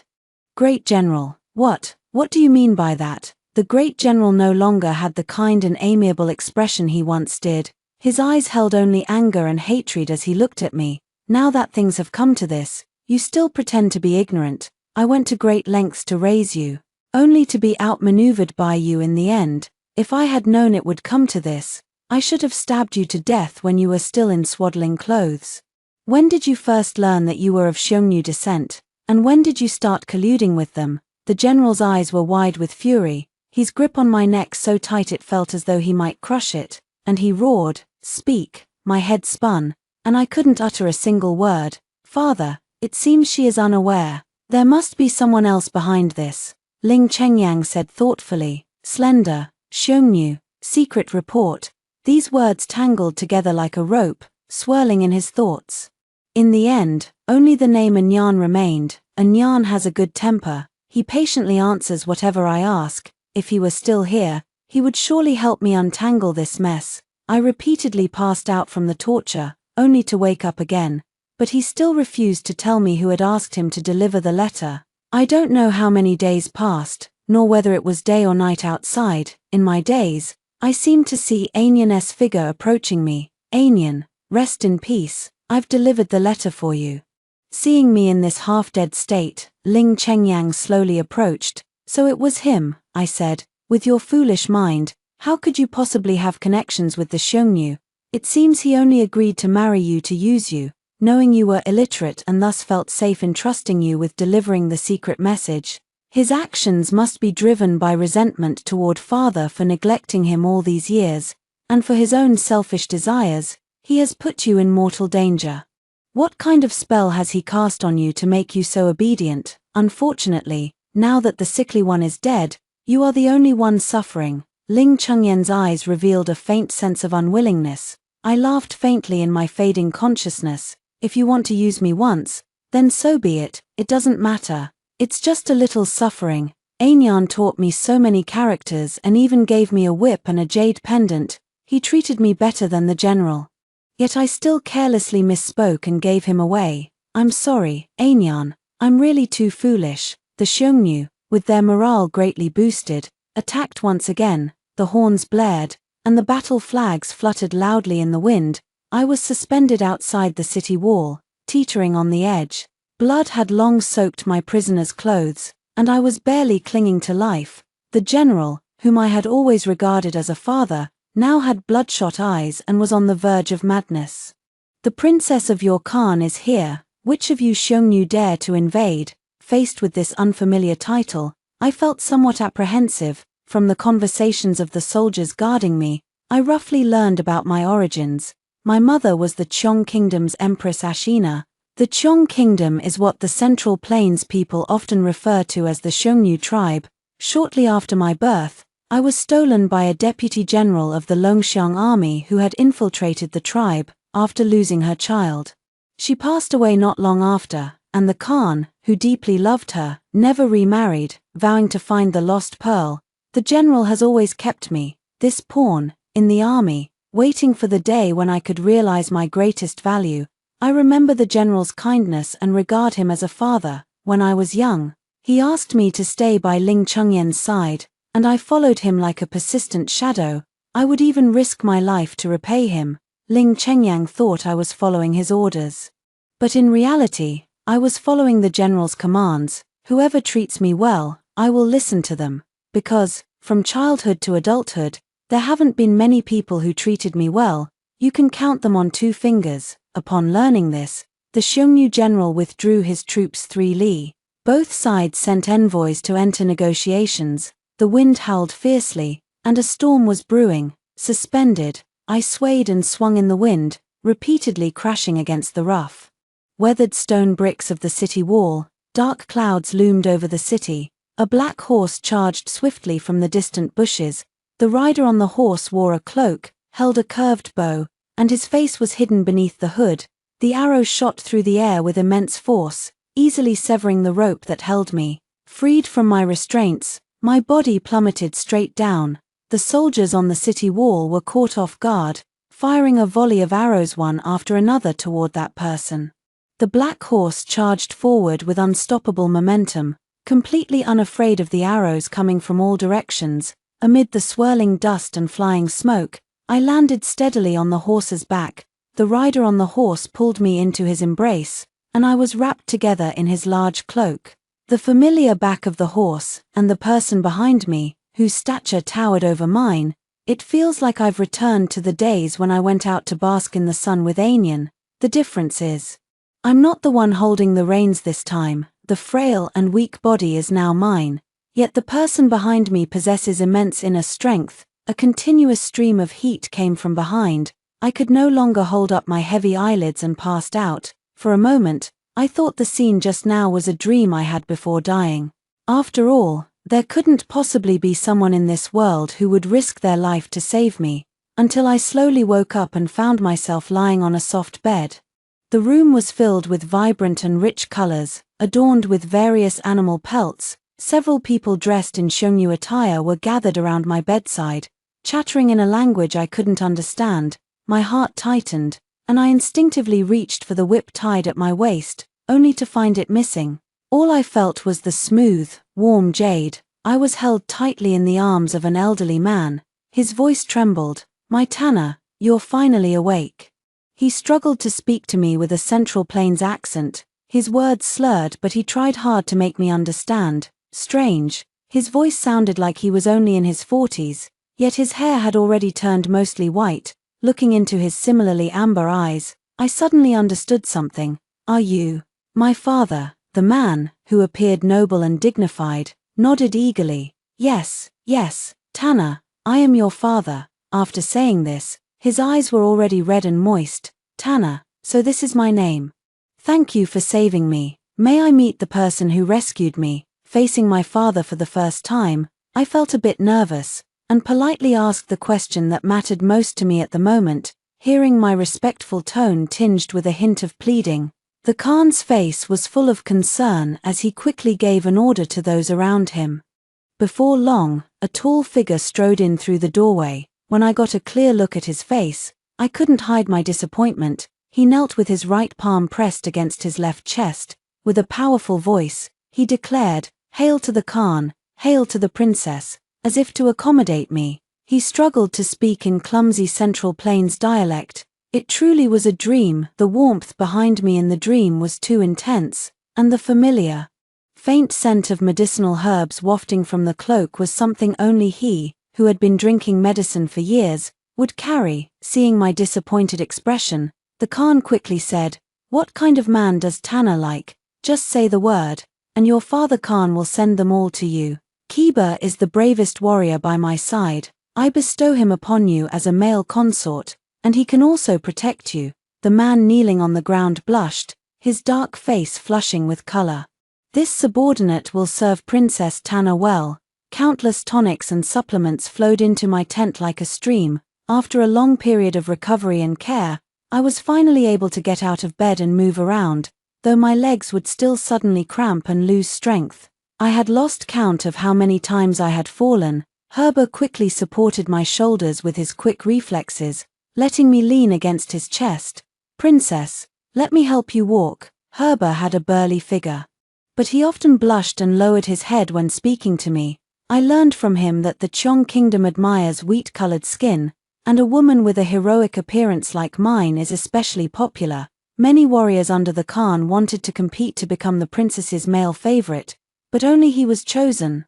I pushed his hands away and looked apologetically at his hurt expression. "Sorry, Heber, I have a husband. Even if Anyan is dead, I still regard him as my husband." I thought about going back to the capital to offer incense for him, and also to find an opportunity to take Da Zhuang, who is being raised at the general's residence. In the distance, a few people gradually emerged from the main tent, but it was hard to see clearly. I was suddenly stunned. That is, those are the envoys sent by the great Jing Emperor, Heber explained. The man at the front had my whip clearly fastened at his waist, and the black cloak he wore was exactly the same as the one from my dream. His features were hidden beneath the hood of his cloak, shrouded in shadow. Only the sharp tip of a chin was visible. My heart pounded wildly, as if it might burst from my chest at any moment. I watched as that person mounted the horse. Anxious and frantic, I quickened my pace to chase after them. 1 step, 2 steps, 3 steps. I fell again. "Princess, slow down." Heber became a human cushion, and I fell into his arms. I caught a glimpse of the man's hand, which had been whipping the horse, seemingly pausing for a moment, before he galloped away. I rushed into the king's tent. "Father Khan, you said that any man I like would be brought to me. Does that still hold true?" This is the first time I've called him Father Khan, and he was overjoyed. "Of course it counts. Who has Tana taken a liking to?" "The envoy who just left. I want him." When I saw that envoy again, it has been several months now. In these short few months, rumors have spread that a storm of bloodshed has swept through the great Jing dynasty. Now that the envoys have come again, it is likely that the overall situation has been settled. Father Khan hosted a grand banquet in the royal tent to welcome them. Now that the situation in the great Jing dynasty has just stabilized, the envoy must be overwhelmed with duties. "Yet, you have traveled a great distance to meet with me. I raise a toast to you. You are too kind." "Great Khan." That person raised the wine cup and offered a toast from afar, with crimson lips slightly parted. The manner of drinking was elegant and poised, unhurried and deliberate. Just like every time he took his medicine, I hid behind the gauze curtain, staring at that handsome profile in a daze. My heart pounded like a drum. That envoy, it was none other than Anyan. Making sure the envoy drank all the wine, the Khan subtly curled the corner of his mouth, and coughed lightly as if to cover it up. "I must offer you another toast to thank you, sir, for saving my daughter. If your father hadn't intercepted the letter, I would have known sooner, and Tana wouldn't have had to suffer so much. That was the disgraced official, not my father." Oh my, it was a slip of the tongue on my part. I originally admired him as a staunch general who defended the nation, but I never expected that, with his military power, he would already be coveting the throne. He wants to devour my Cheong Kingdom and seize the imperial power of Beijing as well, trying to snatch both pieces of meat. What a wolfish ambition. Thanks to your strategy of disguise and changing appearances, you saved my life. I truly envy the Emperor of Beijing for having a trusted aide like you, brave, resourceful, and capable of enduring and biding your time for so many years. A talented young man like you, ambassador, must have matchmakers nearly wearing out your doorstep, right? After many twists and turns, the conversation suddenly turned to matters of romance. Ling Chengyan silently took a sip of wine and said with great seriousness, "I am grateful for the great Khan's concern, but I already have a wife." As he spoke, his gaze subtly drifted toward the heavy beaded curtain behind the Khan. The Khan's mouth twitched slightly, then he waved his hand dismissively. "No trouble at all, no trouble at all. Come, my lord, keep drinking, drink to your heart's content." Father Khan truly kept his word. Any man I took a liking to was sent to me. He thoughtfully dismissed all the servants from my tent, leaned close to my ear, and whispered, "My father, the Khan, has given you the strongest medicine." Then, with an air of having accomplished his mission, he strode away. I looked at the man sleeping peacefully on the bed and sighed silently. In the conversation between my father, the Khan, and him, the full picture of the matter became clear to me. It turns out that the Khan and the great Jing Emperor had secretly formed an alliance, all for the purpose of eliminating the Longxiang army, which had long harbored rebellious intentions, and all these years, Aignan had been feigning illness just to bide his time. He is highly skilled in martial arts and deeply versed in strategy, earning the Emperor's great trust, especially since he is also so handsome, as Father Khan said. "I'm afraid matchmakers have nearly worn out the threshold with their visits. He saved me and brought me back to my homeland. How could I repay his kindness by binding him to my side? Anyan, you must have been very tired all these years. Have a good sleep. Once you wake up, you should leave. Become the most popular gentleman in all of Kyoto, marry and have children, live a long and healthy life." I turned and walked away. After just a few steps, suddenly, a whip's wind swept through, the lash coiling around my waist like a serpent striking. The force was perfectly controlled. I didn't feel a trace of pain, but I was brought onto the bed. Anyan flipped over and pinned me beneath him. His eyes were red at the corners, desire swirling intensely within them, as if a trapped beast were about to break free. Heavy breaths mingled, close and intertwined. I gasped, "Aignan." But the remaining words were all swallowed by his tongue, crushed to pieces. This was not the frail Aignan of the past. His strength far surpassed mine. My hands were firmly held by him, leaving me with no room for resistance. "This medicine is indeed the strongest," just as Father Khan said. It went on until the late hours of the night. My old injury began to ache faintly, and I couldn't help but gasp sharply. Only then did Aignan finally let me go. I collapsed into bed, utterly exhausted. In my dazed state, someone seemed to be nibbling on my earlobe, asking in a hoarse voice, still looking for male favorites. After the rice was cooked, I didn't know how to face Aignan. As if having done something immoral, he simply hid himself away. Father Khan thought I was unsatisfied after a night of spring romance, so he acted as if nothing had happened and politely sent the envoy away. Before leaving, he gave the Khan a black horse named Die Zhuang. I sat high up on the tree branch, watching his receding figure gradually shrink into a tiny black dot. A sense of loss filled my heart. I glanced down at Da Zhuang grazing under the tree and whispered softly, "Da Zhuang, will I never see him again in this lifetime? You promised to spend a lifetime teaching me to read, but never mind. I won't need these characters in Qiong Kingdom anyway."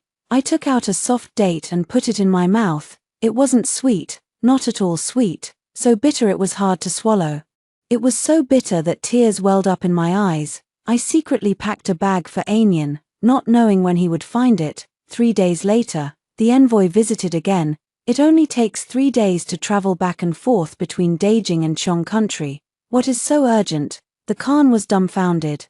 Did the envoy leave something behind? I just returned to the capital to resign from my official post. I, who was just thinking of finding a place to hide, was also dumbfounded upon hearing these words. Aignan passed through the crowd and came before me. According to the customs of the capital, a man must have his wife's consent to take a concubine. My heart suddenly ached with sorrow. He had rushed to find me in such haste, all for this matter. I quietly waited for him to continue, ready to nod whether it was about separation or taking a concubine. He stared at me without blinking, a smile curling at the corner of his mouth. "I wish to marry a woman named Tana, Sui Sui. Do you consent?" Ling Chengnian's extra story. My mother was born in a small tribe on the grasslands that lived a nomadic life. She was the most valiant woman in the tribe. Unfortunately, she caught the eye of a general from the Central Plains, but she refused to yield. That man took her by force and slaughtered her entire tribe right before her eyes. Not long after I was born, she passed away in sorrow, leaving behind only a long whip and a thick book. Inside were not only her handwritten records of whip techniques but also her experiences. No one cared about my mother's past. I alone kept every word of it in my heart. Father, to me, is merely a title. His ambition for the throne was the same as it had been for my mother, unyielding and determined. The emperor had long been aware of it. and I offered my services under his command. It was only after several trials that I earned his trust. I have been secretly cultivating my inner strength by taking medicine for years, lurking in the general's mansion to gather evidence of rebellion. With the help of the Prime Minister's faction, this tree has deep and tangled roots, making it difficult to uproot easily. This battle is perilous, and I am prepared to face mutual destruction. Yet, a small stone was thrown into the calm, undisturbed lake. Though it couldn't disturb the undercurrents at the bottom, it stirred ripples in my heart.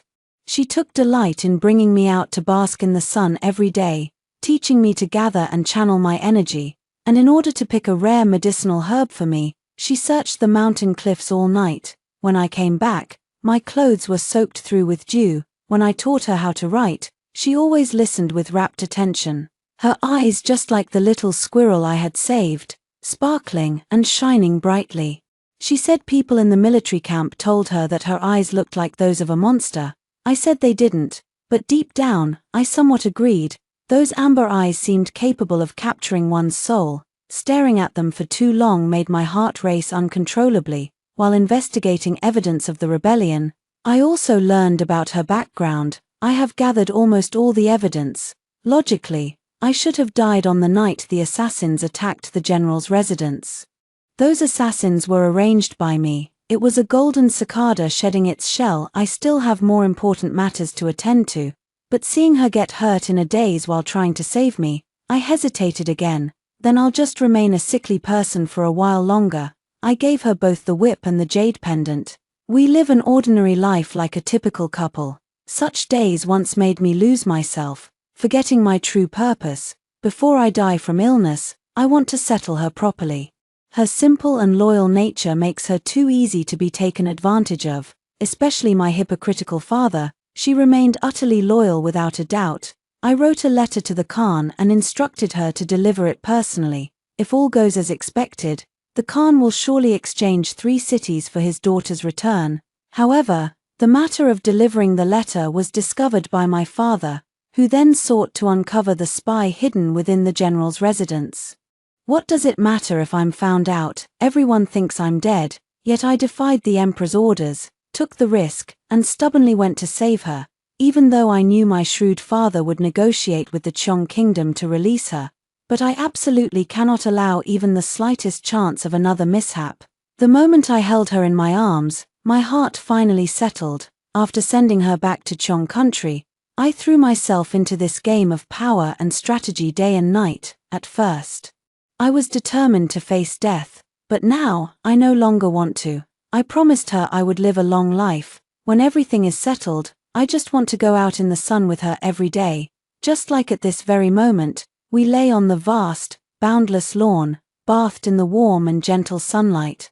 She suddenly propped her chin on her hand and looked at me, her amber eyes glinting with mischief, clearly intending to tease me on purpose. Anyan, according to the customs of each yang, a woman must have her husband's consent to take a male consort. May I? No. Before she could finish speaking, I refused without a second thought. Unless his name is Ling Chengnian. After hearing the 2 stories above, what are your thoughts? Feel free to share your opinions in the comments section. Looking forward to hearing from you. If you liked this story, don't forget to like it, share it, and subscribe to my channel. See you next time.